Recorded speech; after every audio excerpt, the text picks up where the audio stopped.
এটা একটা ইতিবাচক দিক। আমি যেখানেই যাচ্ছি সেখানে যুব সমাজ অ্যাক্টিভ, এরা পাহারা দিচ্ছে সবকিছু। বলি আলহামদুলিল্লাহ। আমি তো ভাবছি না যে এই যুব সমাজগুলো মনে হয় ডিভাইসে, নেশায়, মাদকে, তারপরে অসৎ নেতৃত্বে মনে হয় এরা নষ্ট হয়ে গেছে, মনে হয় আর হবে না, আর মনে হয় এরা উঠে দাঁড়াতে পারবে না। না, জাতে মাতাল তালে ঠিক, জাতে মাতাল ছিল কিন্তু তালে ঠিক ছিল, জায়গা মতো তারা ঠিকই জায়গায় পৌঁছে গেছে। চিন্তা করা যায়, বাপ আটকাচ্ছে, বাবা তুই রাস্তায় নামিস না, সন্তান বলছে বাবা আবু সাইদের রক্ত বৃথা যেতে দেব না। এই যুবকদের এই ভিতরে এই তেজস্বিকতা, এই রক্তের যে গরম তেজ, এটা সৃষ্টি করে দিয়েছেন দিলের মধ্যে তিনি আমার কে?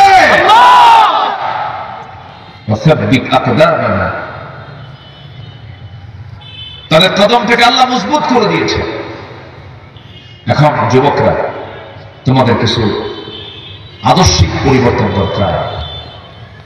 এই পরিবর্তন কি দরকার একটু এটা নিয়ে আমি আজকে কিছু সাজেশন দেব, শুনবা?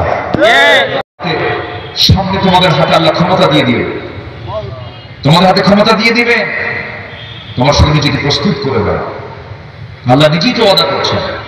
আল্লাহ রাব্বুল আলামিন বলেন, ওয়া'আদাল্লাহু আল্লাযীনা আমানু মিনকুম ওয়া আমিলুস সালিহাতি লা ইস্তাখলিফান্নাহুম ফিল আরদ। আল্লাহ ওয়াদা করছেন যারা ঈমান আনবে এবং নেক আমল করবে, আদর্শ সুন্দর করবে, চরিত্রবান যারা হবে, আমি আল্লাহ তাদের হাতে খেলাফত দিয়ে দেব। জোরে বলে সুবহানাল্লাহ। নোংরামি করা যাবে না। এখন এখানে আদর্শ মানতে হবে একজনের, তিনি হচ্ছেন মুহাম্মদুর রাসূলুল্লাহ সাল্লাল্লাহু আলাইহি ওয়াসাল্লাম, মুহাম্মদুর রাসূলুল্লাহ সাল্লাল্লাহু আলাইহি। এবং দল করতে হবে অন্য নেতার না নবীর দল? নবীর দল। বলেন বলেন, কার দল? নবীর দল। কি অন্য কারো দল না নবীর দল? নবীর দল। নবী যে দল করেছেন সেই দল আমাকে আপনাকে করতে হবে, তাহলে আদর্শ ঠিক থাকবে। নবীর দল ছাড়া এই দেশে আরো দল আছে না নাই? আছে। আসতে বলে আছে না নাই? ইসলামকে সব সমস্যার সমাধান দিতে পারে কোরআন। নারায়ে তাকবীর। আল্লাহ কবুল করুন। জোরে বলি আমিন। আমিন। আরো জোরে আমিন। আমিন। কষ্ট দিয়ে ফেললে কেন হয় না? তাহলে আমরা অন্য কারো দল করবো না নবীর দল করবো? নবীর দল করবো। অন্য কারো দল না নবীর দল? নবীর দল। রাসূল যে দল করেছেন সেই দলে আমরা শামিল হব। জোরে বলি ইনশাআল্লাহ।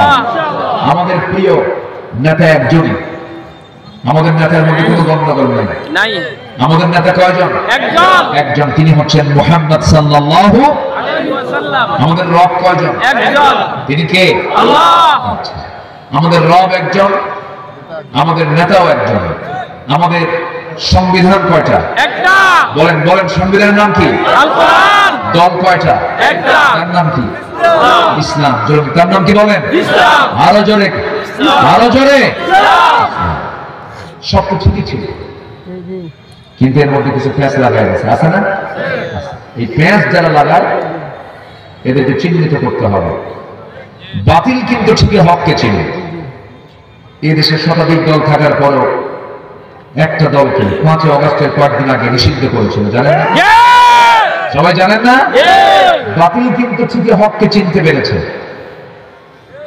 বাতিল গোষ্ঠী চেনে হক কোনটা, আর দালাল কিছু আছে তারা ফতুয়াবাজি করে বেড়ায়, আছে। ওরা কিন্তু ঠিকই চেনেছে। ওরা চেয়েছিল নির্দিষ্ট একটা দলকে নিষিদ্ধ করতে, না, ওরা চেয়েছিল ইসলামকে নিষিদ্ধ করতে। ইসলাম নিষিদ্ধের পরিকল্পনা করতে গিয়ে তারা নিষিদ্ধ হয়ে গেছে। এই জন্য আসুন, আকলমন্দি সারা বাসা, সচেতন ব্যক্তির জন্য ইঙ্গিত যথেষ্ট, বুঝে নেন। আমরা সত্যের পথে সৈনিক হয়ে থাকবো, বাতিলদের সামনে মাথা নত করবো না। জোরে বলি ইনশাআল্লাহ। আর জোরে বলি ইনশাআল্লাহ। আমার আচরণ হবে নবীর মতো। কার মতো? বলেন বলেন বলেন বলেন। আমার নবী কি বিড়ি খাইছে? না। আমরা বিড়ি খাই না?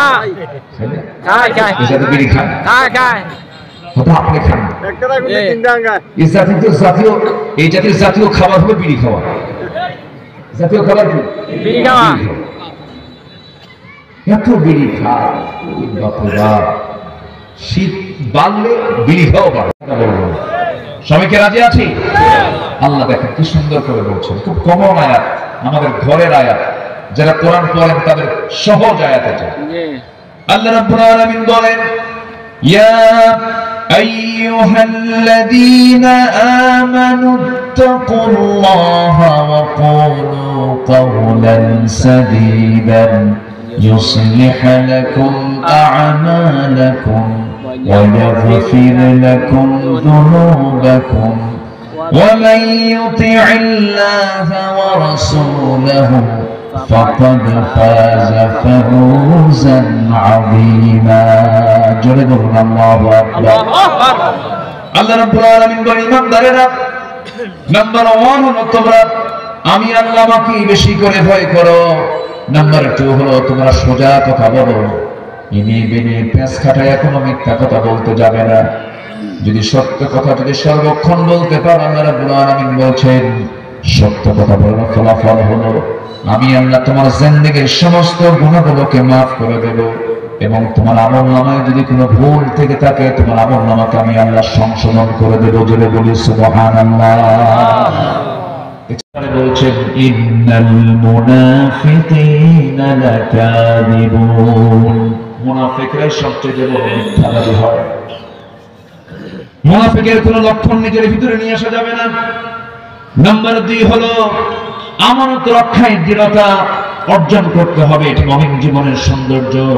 আল্লাহ রাব্বুল আলামিন বলেন ইন্নাল্লাহা ইয়া'মুরুকুম আন তু'আদ্দুল আমানাতি ইলা আহলিহা ওয়া ইযা হাকামতুম বাইনান নাসি আন তাহকুমু বিল আদল ইন্নাল্লাহা নি'মা ইয়া'iদুকুম বিহি ইন্নাল্লাহা কানা সামিআন বাসীরা। জোরে বলুন আল্লাহু আকবার। আমানত গুরুত্বপূর্ণ একটা বিষয়। লা ঈমানা লিমান লা আমানাতা লাহ, আমানতদারিতা যার নাই তার ঈমানই নাই। নাউযুবিল্লাহ।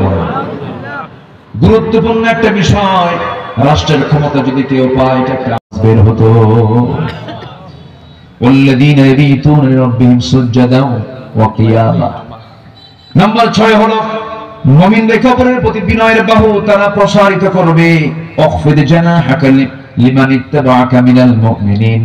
নাম্বার 7 হলো মুমিনের শান্তি প্রতিষ্ঠা করে হবে। মুমিনরা অশান্তি চাবে না, শান্তি চাবে? শান্তি চাবে।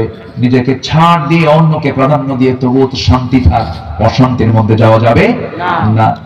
মুমিন অপরের কোনো দোষ অন্বেষণ করবে না।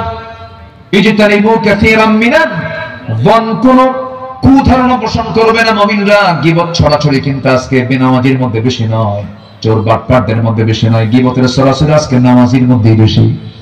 কি ঠিক কিনা বলেন? ঠিক না? এগুলো বাদ দিতে হবে। ফেসবুক এখন মাশাআল্লাহ হয়েছে গীবতের মাধ্যম। এটা ফেসবুক এখন কিসের মাধ্যম বলেন তো? কিছু হয়নি কয় ফেসবুকে কিন্তু দিয়ে দেব, ও একটা তথ্য সন্ত্রাস। কি আসতে কেন? আসতে কেন? মান সাতারা মুসলিমান সাতারা